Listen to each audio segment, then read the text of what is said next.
नमस्कार साथियों, आपका स्वागत है एक बार फिर से नए वीडियो में। और आज इस वीडियो में बात करेंगे खास तौर पर सरकारी कर्मचारी और ऐसे नागरिक जो अब यहाँ पर 1 अप्रैल से यूपीएस पेंशन स्कीम का लाभ ले पाएंगे। यानी 1 अप्रैल से यूपीएस पेंशन स्कीम लागू हो जाएगी।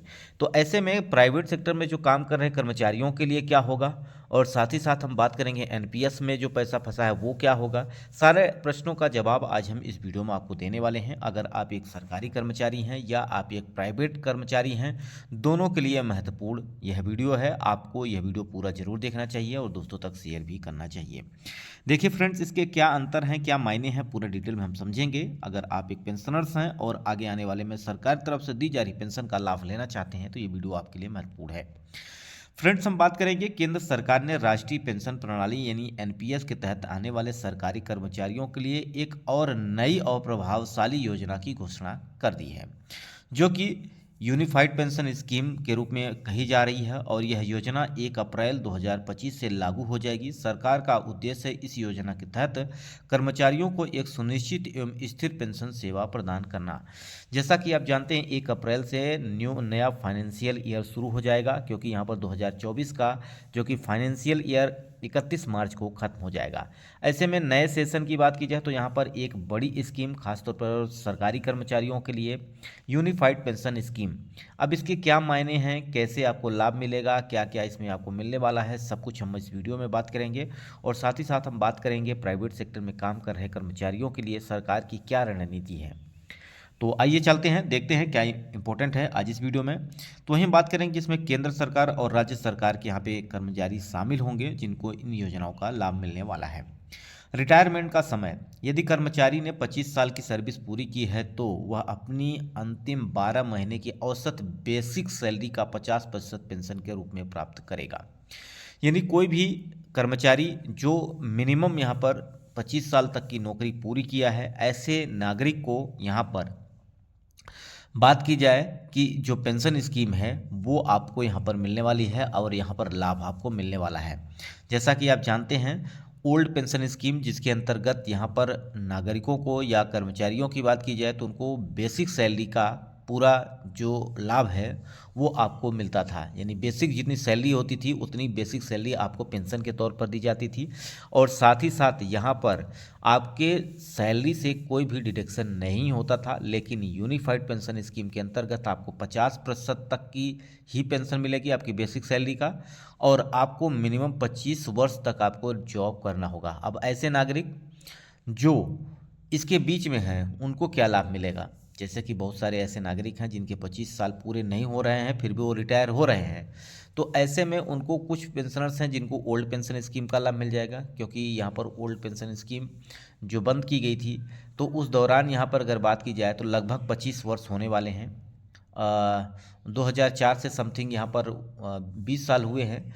तो ऐसे में उनके पहले का ओल्ड पेंशन स्कीम मिल जाएगा। अब जो नए भर्ती हो रहे हैं उनको यहाँ पर 25 साल तक नौकरी करनी होगी, तभी आपको यहाँ पर लगभग बेसिक सैलरी का आपको जो 50% है वो आपको यहाँ पर मिलने वाला है। 10 से 25 साल की सर्विस, अगर कोई कर्मचारी ने 10 साल से 25 साल की सेवा दी है तो उन्हें कम से कम 10,000 रुपये मंथली पेंशन मिलने वाली है।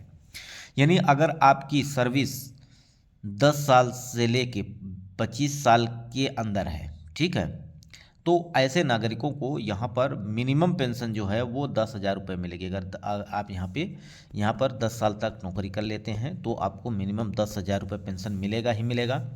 और यहाँ पर हम बात करें ईपीएस पेंशनर्स की, तो आप कितनी भी नौकरी कर लें मिनिमम 10 साल आपको करना होता है, तो इस दौरान आपको मिलेगा 1,000 रुपये।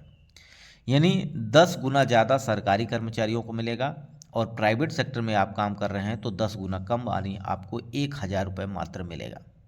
ये आप देख लीजिए कितना अंतर है गवर्नमेंट और यहाँ पर प्राइवेट सेक्टर के नागरिकों के बीच में। आगे हम बात करें स्वैच्छिक रिटायरमेंट, देख सकते हैं जो कर्मचारी स्वैच्छिक रिटायरमेंट लेते हैं 25 साल की सेवा पूरी कर चुके हैं उन्हें यह पेंशन उसी उम्र से मिलने लगेगी जिस उम्र से वे सामान्य रिटायर ले लेते हैं। यानी बीआरएस ले लेते हैं तो दौरान आपको यहाँ पर आपका 25 साल तक नौकरी हो जाती है। उसके बाद आप यहाँ पर रिटायरमेंट लेते हैं, स्वयं से आप रिटायरमेंट ले लेते हैं, तो ऐसे में उसी समय से आपको यहाँ पर जोड़ के पेंशन मिलना शुरू हो जाएगा। यानी 25 साल तक नौकरी आप कर लिए हैं तो आपको पेंशन मिलना शुरू हो जाएगा, कोई दिक्कत यहाँ पर होने वाली नहीं है। मिनिमम 10,000 मिलेगी। साथ ही साथ इसके अलावा आपका फंड जाता कटा हुआ है तो बेसिक 50% आपको यहाँ पर मिलने वाला है। पारिवारिक पेंशन देख लीजिए, यदि कोई पेंशन धारक का निधन हो जाता है, जो भी पेंशन धारक उसकी निधन हो जाती है तो उसके परिवार को पेंशन का 60% हिस्सा उसको मिलता रहेगा। समझ गए आप? यानी अगर किसी पेंशन धारक को 10,000 रुपये मिल रहे हैं, अगर वह पेंशन धारक की मृत्यु हो जाती है तो उसके परिवार को, उसकी पत्नी को 6,000 रुपये मिलता रहेगा। ठीक है, तो ये तो मैंने मिनिमम आपको बताई है, लेकिन इतनी पेंशन बनेगी नहीं, ज़्यादा पेंशन आपको यहाँ पर मिलने वाली है।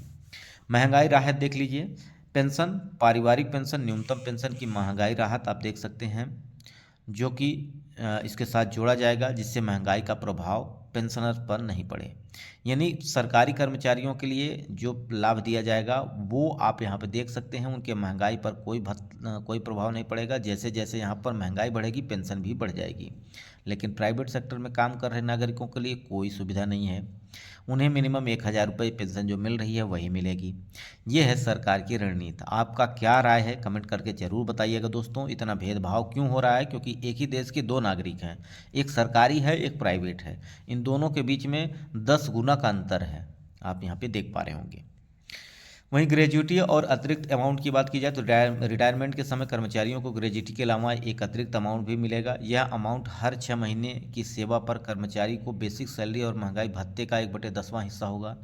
इस अमाउंट का पेंशन पर कोई असर नहीं पड़ेगा। देखिए, अतिरिक्त यहाँ पर ग्रेजुएटी अतिरिक्त अमाउंट आपको यहाँ पर गवर्नमेंट एम्प्लॉय के दिया जा रहा है, लेकिन प्राइवेट सेक्टर में काम कर रहे नागरिकों के लिए कुछ भी नहीं है, क्योंकि उनको एक तरह से जैसे कि अनाथ होता है, या हम बात करें सौतेले की तरह यहाँ पर व्यवहार किया जा रहा है। पेंशन फंड और योगदान की बात कर लेते हैं तो देखिए, व्यक्तिगत कॉर्पस, इसमें कर्मचारी और केंद्र सरकार का बराबर का योगदान होगा। पूल कॉर्पस का देख सकते हैं, इसमें सरकार अतिरिक्त योगदान देगी। कर्मचारी की बेसिक सैलरी और महंगाई भत्ते डीए का 10% योगदान देगा, जिसे सरकार समान अनुपात में जमा करेगी। इसके अलावा सरकार अतिरिक्त 8.5% का पूल कोष भी यहाँ पर देने वाली है। तो यहाँ पर बहुत बड़े लाभ जो कि सरकारी कर्मचारियों के लिए यहाँ पर दिए जा रहे हैं। 5 बड़े लाभ हमने आपको बता दिए हैं यूनिफाइड पेंशन स्कीम के। निवेश के ऑप्शन देख सकते हैं, कर्मचारियों को अपने पर्सनल कोष के लिए निवेश ऑप्शन चुनने की स्वतंत्रता होगी। अगर कर्मचारी कोई ऑप्शन नहीं चुनते हैं तो fund, pension fund regulatory and development authority PFRDA की तय डिफॉल्ट निवेश योजना लागू हो जाएगी। तो ये बड़े लाभ हैं। अब मैं बात करता हूँ EPS की और यहाँ पर EPFO की। ठीक है, EPS यानी यहाँ पर प्राइवेट सेक्टर में काम कर रहे नागरिकों को 1995 के तहत जो स्कीम है वो आपको मिनिमम 1,000 रुपये पेंशन दी जा रही है। सरकार के कर्मचारियों को कितने दी जा रही है? 10,000 रुपये मिनिमम दी जा रही है। इनमें भी 10 साल तक की नौकरी करना अनिवार्य है तो 10 साल मिलेगा। इसमें भी 10 साल तक आप नौकरी करते हैं तो आपको 1,000 रुपये मिलेगा, यानी 10 गुना ज़्यादा। काम किसके ऊपर प्रेशर रहता है आप ये भी देख सकते हैं, प्राइवेट सेक्टर के नागरिक पर ज़्यादा प्रेशर रहता है। सरकारी प्रेशर कर्मचारियों के पास उतना प्रेशर नहीं रहता है। इनको हर डिपार्टमेंट का काम देखना होता है, चाहे प्रोडक्शन हो, क्वालिटी हो, मेंटेनेंस हो, किसी भी प्रकार का वो काम देखना होता है। इनको एक काम मिलता है, वो आप यहाँ पे देख सकते हैं। ठीक है, तो देखिए यहाँ पर बहुत सारी चीज़ें हैं जो इन दोनों योजनाओं में डिफ़र करती हैं। आप कमेंट करके ज़रूर बताइएगा। वीडियो यहीं समाप्त करते हैं। नमस्कार, जय हिंद, जय भारत।